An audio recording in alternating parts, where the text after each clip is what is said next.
রাজধানীর মগবাজারে ৮ দিন হাসপাতালে ৬ নবজাতকের মর্মান্তিক মৃত্যু হয়েছে। হাসপাতালের দ্বিতীয় তলায় পোস্ট অপারেটিভ ওয়ার্ডে এ ঘটনা ঘটে।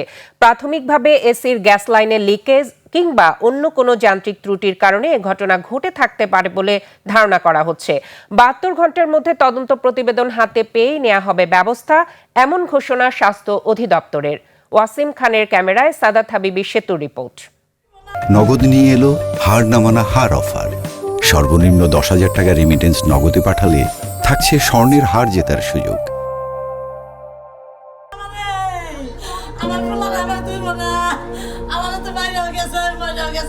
নবজাতকের মৃতদেহ হাতে হাবিবুর একজন পিতার জন্য এর চাইতে অসহায় সকাল আর কি হতে পারে। সামনে ঈদ, পরিবারের নতুন শিশুদের জন্য যত্ন করে রাখা জামা জুতোগুলো পড়ে আছে। চারিদিকে অস্থিরতার মাঝে ফাহিমা করিডোরে বসা, শ্বাসকষ্ট নিয়ে এনআইসিইউতে তার মাত্র ২ দিনের শিশু। একটাই আশা, শিশুটিকে হাতে পাবেন। তবে ৯ মাস পেটে রাখা যক্ষের ধন যখন হাতে পেলেন, ততক্ষণে বড্ড বেশি দেরি হয়ে গেছে। জানু বেগম নাতি হারিয়ে কখন কি বলছেন জানেন না, কি নিয়ে ফিরবেন ঘরে। কিশোর কাউসারের কোলে ভাগ্নির মরদেহ, অনেক অভিযোগের ভিড়ে জানতে চাওয়া শিশুটির কি নাম ঠিক করেছিল পরিবার। নাম ঠিক করা হয় না, আমরা কালকে আমাদের রিলিজ করবো, বাসায় নিয়ে যাবো আর কি। এমনি ওর মার নামের সাথে একটা নাম। ৮ দিন হাসপাতালের দ্বিতীয় তলার করিডোর জুড়ে হাহাকার। একসঙ্গে প্রাণ হারিয়েছেন ৬ নবজাতক। বুধবার সকালে এই হাসপাতাল যখন দেশ জুড়ে সংবাদ শিরোনামে, তখন এই মা নবজাতক হারিয়ে নিজের মায়ের বুকে পড়ে আছেন। হাসপাতালের যে ওয়ার্ডে এই ঘটনা ঘটেছে, সেই ওয়ার্ডে ১১ জন মা ছিলেন আর নবজাতক ছিল ৬ জন। সকাল ৬টা থেকে ৯টার মধ্যে তাদের হারায় স্বজনরা। প্রাথমিক ধারণা, নবজাতক ওয়ার্ডের এসির গ্যাস লিকেজ থেকেই ঘটে এই বিপর্যয়। সিআইডিও এ ঘটনার তদন্ত শুরু করেছে। কারণটা নির্ধারণ করা সম্ভব নয়। আমাদের সিআইডি এক্সপার্ট টিম আসছে, তারা পরীক্ষা নিরীক্ষা করে অভিযোগ মামলা হবে।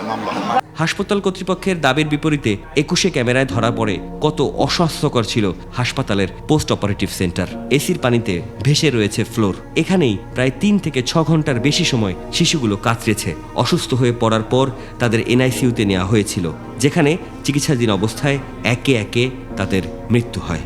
আমি বললাম যে আপনি বাচ্চা কান্না করতেছে, রুগী আপনি যাবেন না, আপনার দায়িত্ব না। তোমার মা কি ডাক দিছে, মা কি ডাক দিতে পারে না, অনেক কান্না করতেছে। ডক্টর যেখানে থাকে আইসিইউতে, ওইখানে গেছি, যাই দেখি ওইখানে আমার বেবির কোনো হার্টবিট পাওয়া যাচ্ছে না, ওইখানে এর আগে মরে গেছে। বেবিটা পরিপূর্ণ সুস্থ ছিল। যদি অসুস্থ থাকতো, যদি হওয়ার পর যদি এনআইসিইউতে নিত, তাহলে একটা মনের সান্ত্বনার একটা জায়গা থাকতো। আমরা সবাই ছিল যে বাড়িতে গিয়ে হয়তো ঈদ করবে, তার তো আর ঈদ করা হলো না। কালকে রাস্তা সুস্থ ছেলে সকালবেলা মারা যায় কিভাবে।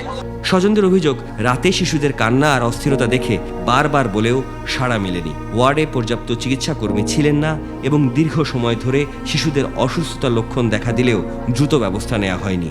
কনফিডেন্টলি বলতে পারি এখানে শুধুমাত্র 6টা বাচ্চাই মারা, আর বাকি 5টা শিশু ভালো আছে। তারা এনআইসিইউতে চিকিৎসা কেস ছিল কি না ছিল, এই বিষয়টা কিন্তু এখনো তদন্ত করে বের করতে হবে। আমরা কিন্তু আমাদেরকে সুযোগ দিতে হবে। স্বাস্থ্য অধিদপ্তর পরিদর্শনে এলে প্রশ্ন, কি ব্যবস্থা নেওয়া হবে? উত্তরটা বেশ পুরনো এবং পরিচিত, তদন্তর পর ব্যবস্থা।